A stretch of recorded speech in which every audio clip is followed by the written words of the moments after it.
The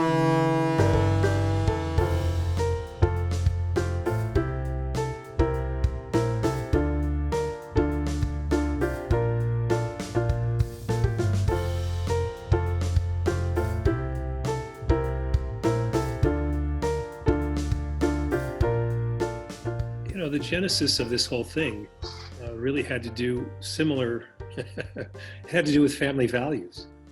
Um, I was interested in moving from Los Angeles to Seattle, and I was trying to figure out how to raise a young family in an environment that basically was not centered around Hollywood or the work in Hollywood. And where did I want to do that? Seattle was a great spot to go to.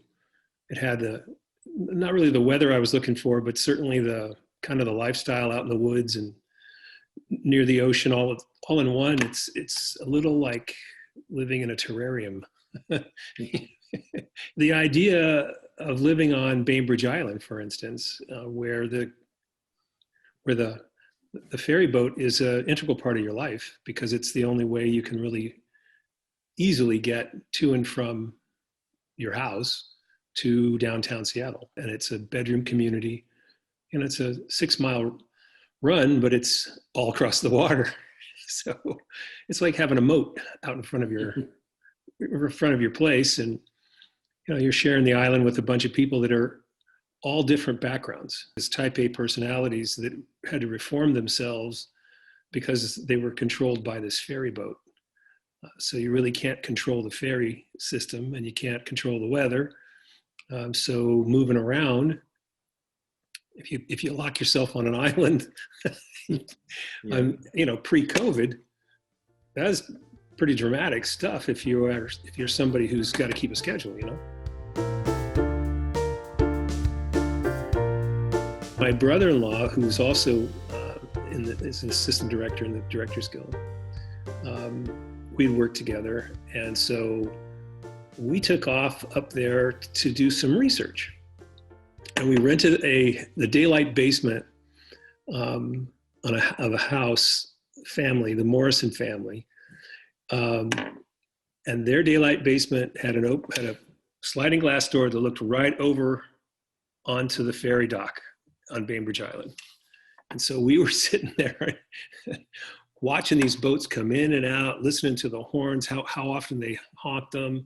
We were doing all this research, and we got permission from the Washington State Ferry Service to actually interview the captains and the first mates, and we actually were able to do that. So he and I just strolled in there and went into the situation and introduced ourselves and had a letter of introduction and told them what we were doing. We're doing research to somehow figure out how to make a television show out of riding a ferry.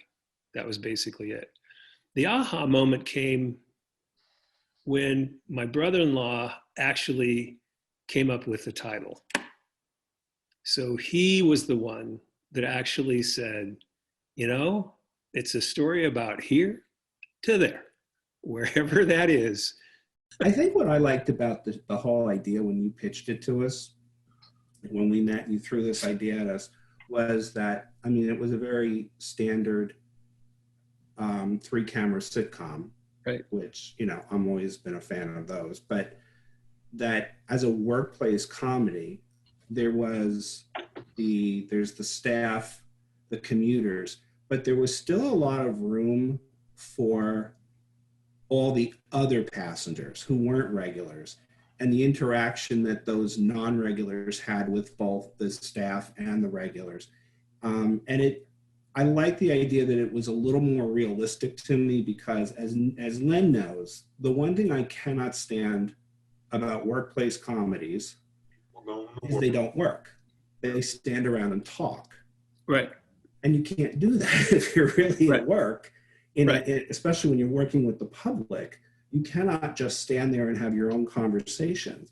So I like the idea that you had come up with, that they're allowed for a lot of interaction and a lot of whatever we wanted to bring in and colorfulness, without detracting from the six main characters, 6.5 if we count Raoul. We haven't made him a regular yet.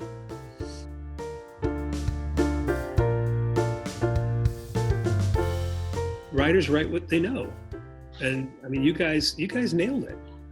There's no question about it. You nailed it, and I mean, at the end of the day, we've been at this so long, Yeah.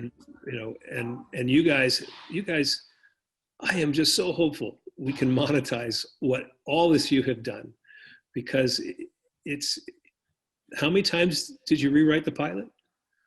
500. 500.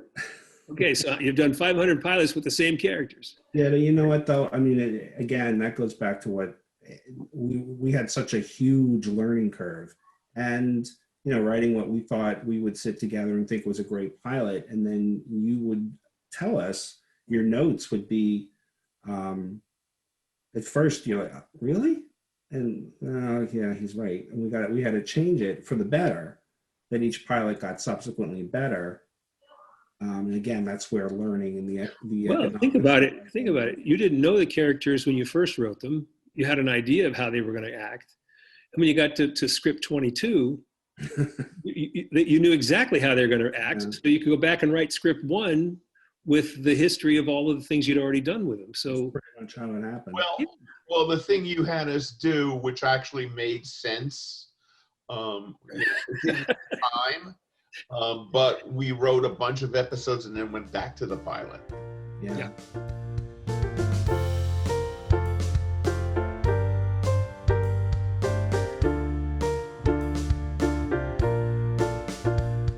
Madeline was really scratching her head when we told her. Oh, well, yeah, and that's actually came up. We mentioned that to somebody. She had no idea. Why are you doing it? 13. You're going to write 13 right now. And she said, and he's not going to pay you?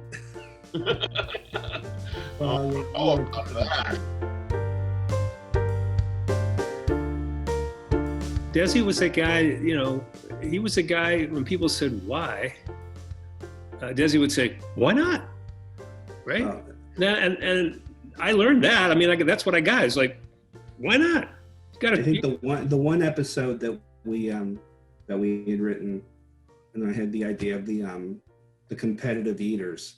And when I told Len that what they were going to be eating was oysters, and Len had said that we need 10,000 oysters, and even that Len was like, I don't think Ned's going to like that. I don't think Ned's going to like having to track down oysters.